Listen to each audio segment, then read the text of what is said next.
SIR மூலமா என்னென்ன விஷயங்கள்லாம் தமிழ்நாட பொறுத்த வரைக்கும் நடக்குதுன்னு நினைக்கிறீங்க? எஸ்ஐஆரை பொறுத்தவரை வேணுமா வேண்டாமான்னு கேட்டால் வேணும். ஆனால் இவ்வளோ சீக்கிரமாக இதை பண்ண முடியுமா அப்படிங்கிறது ரொம்ப ஒரு கேள்விக்குறி. அதுதான் எங்களுடைய தலைவர் ஆரம்பத்துல இருந்தே சொல்கிறாரு.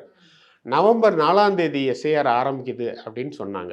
ஆனால் நவம்பர் 9ஆம் தேதி வரை அங்கேயே தேர்தல் கமிஷன்லேயே பல குளறுபடிகள், ஃபார்ம் வரல, அப்புறம் ஃபார்ம் அச்சிடுதலில் தாமதம், பிஎல்ஓ ட்ரைனிங் தாமதம், ஆன்லைன் ரெடி ஆகலை, ஏகப்பட்ட குளறுபடி. இப்போ எப்படி அதை குறிப்பிடத்தக்க ஏற்கனவே 30 நாள்னு கொடுத்தாங்க அஃபீஷியலாக.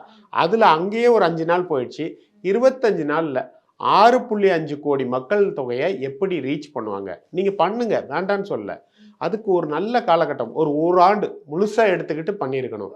இப்போ அவசர கதியில் நடக்கிறதுல பல குளறுபடிகள் இருக்குது. டெக்னிக்கலாகவும் அவங்களால மேனேஜ் பண்ண முடியலை, ப்ராக்டிக்கலாகவும் களத்துலேயும் பிஎல்ஓவுக்கு இன்னும் நிறைய இடத்துல ஃபார்ம்லாம் போய் சேரலை.